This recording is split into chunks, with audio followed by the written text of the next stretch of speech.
ഇവിടെ ഞാൻ വന്ന് ഗേറ്റ് തുറക്കും, ആ കുഞ്ഞോട് ഓടി വരും. എൻ്റെ ഭാര്യ അടുത്ത് വന്ന് അമ്മമ്മന്നാണ് വിളിക്കുന്നത്, എന്നെ അമ്മ അച്ഛ അച്ഛനാണ് വിളിക്കുന്നത്.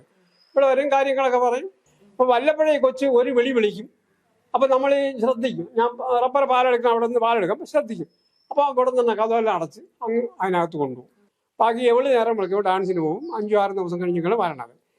ഇവനാണ് ആ കൊച്ചിനെ കൃത്യമായിട്ട് ഉപദ്രവിക്കുന്നത്. ഒരമ്മ ഒരു കുഞ്ഞിനോട് കാണിച്ച കുടുംബാതകം എന്ന് വേണമെങ്കിൽ നമുക്കതിനെ പറയാം. അതിനപ്പുറത്തേക്ക് അമ്മ എന്ന് വിശേഷിപ്പിക്കാൻ പാടില്ല എന്നൊക്കെ പറയുന്ന ഒരു ക്രൂരകൃത്യമാണ് നമ്മൾ ഈ കേട്ടുകൊണ്ടിരിക്കുന്നത്. ഇതിനൊക്കെ അറിയാതെയെങ്കിലും സാക്ഷിയായവരിൽ ഒരാൾ എന്ന് പറയുന്നത് അയൽവാസിയായിട്ടുള്ള വിശ്വംഭരൻ എന്ന് പറയുന്ന ചേട്ടനാണ്. ചേട്ടാ, ഈ വേസ്റ്റ് എടുക്കാൻ പോകുന്ന സമയത്ത്, പശുവിനെ വെള്ളം എടുക്കാൻ പോകുന്ന സമയത്തൊക്കെ ഇവർ ഈ ചെയ്യുന്ന ക്രൂരകൃത്യങ്ങളൊക്കെ എന്തെങ്കിലും സൂചനകൾ ലഭിച്ചിരുന്നോ? ഈ ക്രൂരകൃത്യം കാര്യങ്ങളൊന്നും നമുക്ക് കിട്ടിയിട്ടില്ല. പക്ഷെ ആ കൊച്ചു ചെറുക്കൻ ഇവിടെ വരുമായിരുന്നു. ഈ മരിച്ച കൊച്ച്, കൊന്ന കൊച്ച് ഇവിടെ വരുമായിരുന്നു. ഇവിടെ ഒന്ന് കയറ്റി തട്ടും. പറയട്ടെ നമുക്ക് അലക്കാറി.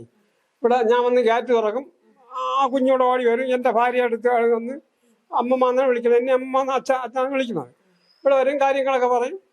അങ്ങനെ നിൽക്കുമ്പോൾ ഈ അവളെ ഈ കൊന്ന പയ്യൻ്റെ സഹോദരി 2 പിള്ളേരുണ്ട്. അവരെ ഒന്ന് വിളിച്ചാൽ കൊണ്ടുപോകും.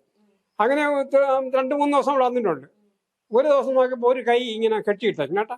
അപ്പം നമ്മൾ എന്ത് ഇവനെ ഇങ്ങനെ കൈ കെട്ടി എങ്ങനെയെന്ന് അന്വേഷിച്ചപ്പോൾ അവള് നേരമ്പളത്തിൽ ഇവിടെ കാണൂല. അവള് നേരമ്പളത്തിൽ ഡ്രസ്സൊക്കെ ചെയ്ത് അവൻ തന്നെ ചിലപ്പോൾ റോഡിൽ കൊണ്ടാക്കും, ചിലപ്പോൾ അല്ലെങ്കിൽ വേറെ ഇവിടെ ഉണ്ടാക്കിയിട്ട് അവൻ ഇങ്ങനെ ഇറങ്ങി വരും.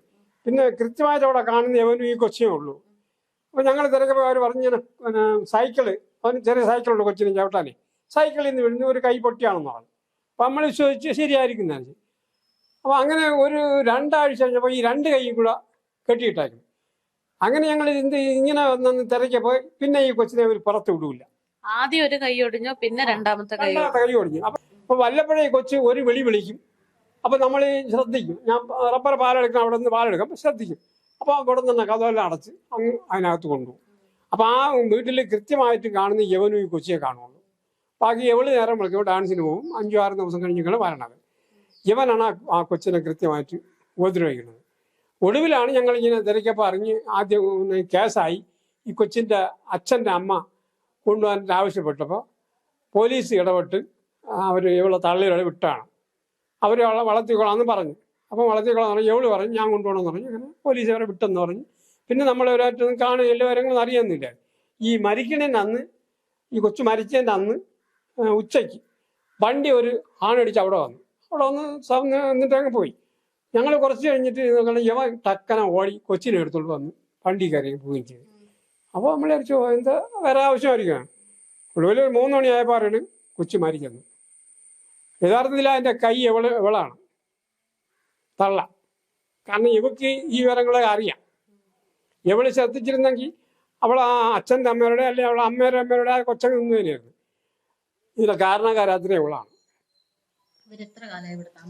ഇവരിവിടെ വന്നിട്ട് ഇപ്പോൾ ഒരു 6 മാസത്തിനകത്തേ ആവുള്ളൂ. അയാളല്ല ഈ കെട്ടണം വാടകയ്ക്കെടുത്തത്. ഈ വാടകയ്ക്കെടുത്ത ഇവന്റെ സഹോദര ഭർത്താവാണ് വാടകയ്ക്കെടുത്തത്. അയാൾ ഇത്ര ജോലിയുണ്ട്, മലപ്പുറത്ത് കോഴിക്കോട് എവിടെയാണ് അയാൾ വല്ലപ്പോഴൊക്കെ വരുള്ളൂ. അയാൾ ഇവിടെ വന്ന് ഇവരെ പ്രശ്നങ്ങൾ അതുകൊണ്ട് അയാളിങ്ങനെ വരാറില്ല. ഇവിടെ ഉണ്ടെന്ന് പറഞ്ഞാൽ ഇവനും ഈ കൊച്ചും അവൻ്റെ പെണ്ണും അയാളുടെ സഹോദരി 2 പിള്ളേരും, ബാക്കി ആരും ഇവിടെ ഇല്ല. ഇവരാണ് യഥാർത്ഥ ഈ കാര്യങ്ങളത്തിന് ഉണ്ടാക്കുന്നത്. ഈ അമ്മയും ഈ പറയുന്ന അഷ്കറും അല്ലാതെ മറ്റുള്ളവരും ആ വീട്ടിലുണ്ടായിരുന്നപ്പോ അവര് കണ്ടിട്ടുണ്ടാവില്ലേ? എല്ലാവർക്കും അറിയാം. ആ വീട്ടിലുള്ള കംപ്ലീറ്റ് ആൾക്കാരൊക്കെ അറിയാം. എല്ലാവരും അറിയാതെയൊന്നും അല്ല.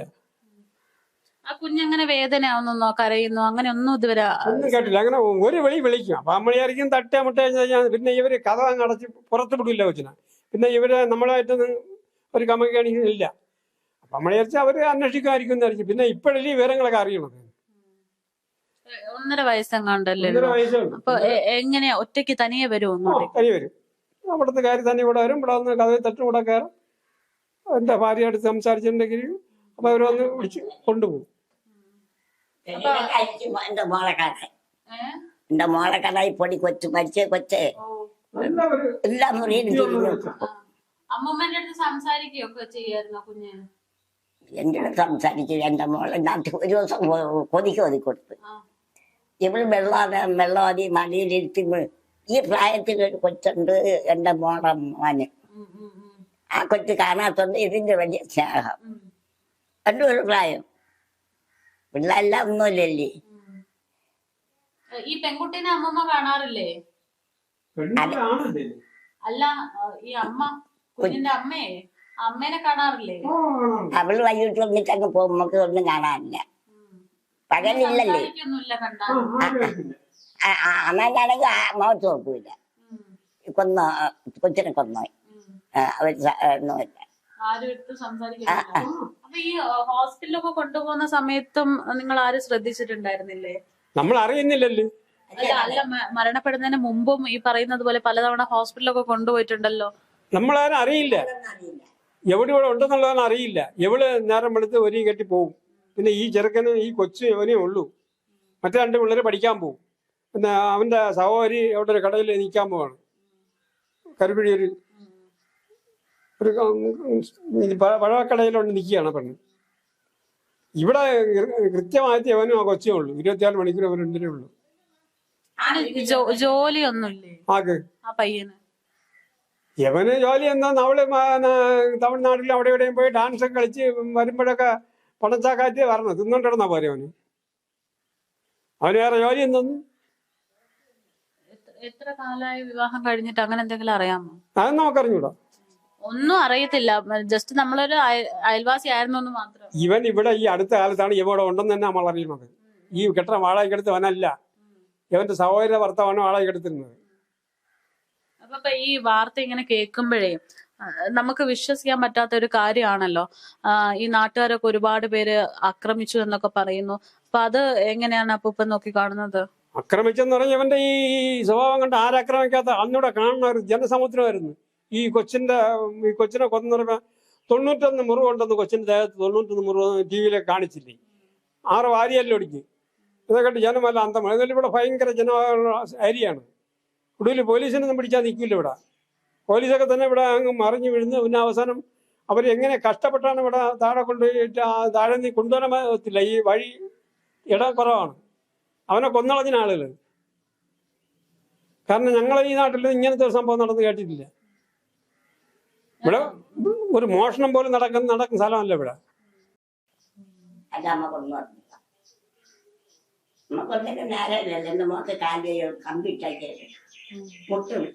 അല്ല, നോർമലി കുഞ്ഞുങ്ങളൊക്കെ കരയുമ്പോ നമ്മൾ കേൾക്കത്തില്ല, അതുപോലെ ഒരു ശബ്ദം ഒരിക്കലും വന്നിട്ടില്ല. അപ്പൊ ഈ കരയുമ്പോ വാപൊത്തി പിടിക്കുക അങ്ങനെ എന്തെങ്കിലും? അല്ല, ഇവ അടുത്ത് അങ്ങ് കൊണ്ടുപോവാണ്. ഈ ഇവിടെ ഒരു വെളിയിൽ കഥ തുറക്കില്ല. കഥ എല്ലാം എന്താ ചെയ്ത് അങ്ങ് കൊണ്ടുപോയില്ലേ. കൊച്ചു ഒരു വിളി വിളിക്കും, കൊടുത്ത് അങ്ങ് കൊണ്ടുപോകും. പിന്നെ നമ്മളെല്ലാം അറിയണം. നമ്മളറിയണ ആഹാരം കൊടുക്കുമ്പോഴേ വേറെ എന്താ പ്രശ്നം എന്നൊരു കണക്കാക്കണം.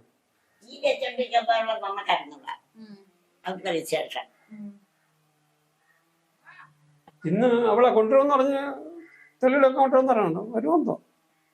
ഇതൊക്കെ അടച്ചു പൂട്ടിയിട്ട് ആരും വന്നിട്ടില്ല. ഏത് കൊച്ചാ രാത്രി? അല്ല, ഈ കടയിൽ നിൽക്കുന്ന അവന്റെ സഹോദരി ഉണ്ടല്ലേ, അവന്റെ സഹോദരി അവന്റെ തള്ളയാണെന്ന് തോന്നുന്നു. ആരും കണ്ടില്ല ഞങ്ങള്. അന്ന് അവിടെ കഴുകിയൊക്കെ വൃത്തിയാക്കി പിന്നെ വേസ്റ്റൊക്കെ അവിടെ വാരിയിട്ട് ചൂടാക്കി എന്തരായിട്ട് അങ്ങനെ പോലീസ് വന്നപ്പോൾ അവരെ തെളിവരെ നശിപ്പിച്ചെന്നൊക്കെ പറയണം. അതിന് വ്യക്തമായിട്ട് അറിഞ്ഞൂടാ. ഈ തീ കത്തിച്ചെന്നൊക്കെ പറയുമ്പോ അതും ശ്രദ്ധിച്ചിട്ടുണ്ടായിരുന്നല്ലേ? വേസ്റ്റുകൾ വാരിയിട്ടാ. അതൊക്കെ രാത്രിയാണ്. അപ്പൊ ആരും കണ്ടു കാണുമല്ലോ. അത് രാത്രി ഏതാണ്ട് 7 മണി ആവും. 7 മണി കഴിയും.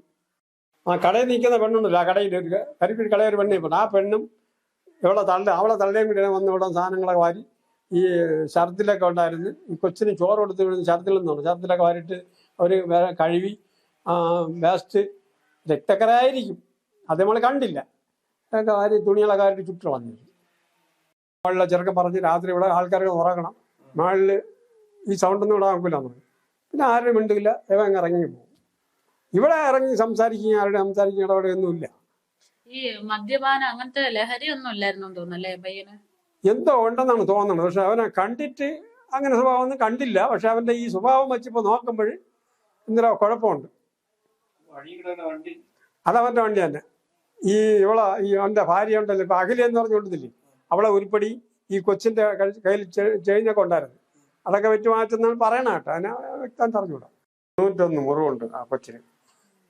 7 വാരിയെല്ലാം പൊട്ടിയിരിക്കുന്നത്. 1.5 വയസ്സേ ഉള്ളൂ. നട്ടല് 2 പൊട്ടലുള്ളൂ. പക്ഷെ എന്ത് പറയണേ, അപ്പൊ ഇത്രയും വേദന സഹിക്കണ്ടേ അത്? നമ്മൾക്ക് പോലും പറ്റൂല ഇങ്ങനത്തെ വേദന ഉണ്ടെങ്കിൽ അതിന് പറയാനും പറ്റില്ല. നമ്മള് യഥാർത്ഥത്തിൽ ഇതൊന്നും അറിഞ്ഞില്ലായിരുന്നു. അറിഞ്ഞെങ്കിൽ ഇപ്പൊ പറഞ്ഞിട്ട് കഥയില്ല. ഈ കൊച്ചിന്റെ ബന്ധുക്കൾ ആരും വരാറുണ്ടായിരുന്നില്ല? ഇവിടെ താമസിക്കുന്നവരല്ലാണ്ട് വേറെ ആരും വന്നിട്ടില്ല ഈ വീട്ടില്? വന്നിട്ടുണ്ട്. ഇവിടെ അമ്മ ഉണ്ടല്ലോ, ഇവിടെ അമ്മ 1-2 ദിവസം വന്നിട്ടുണ്ട്. ഇവിടെ അമ്മ എന്ന് പറയണ്. കാറിൽ വന്നവരെ ആ കൊച്ചിന്റെ കളിപ്പാട്ടമൊക്കെ ഉണ്ടല്ലോ, കളിപ്പാട്ടമൊക്കെ ഒരു ലോഡ് ഇവിടെ കൊണ്ട് നിറക്കി കൊണ്ടുപോകാൻ വേണ്ടിയിട്ടുണ്ട്. ഇത്രയും കളിപ്പാട്ടങ്ങളൊക്കെ പുറത്തുണ്ടായിട്ടും കുഞ്ഞിനെ പുറത്തേക്ക് വിടാറുണ്ടായിരുന്നില്ലല്ലേ? എവിടെ നിന്ന്?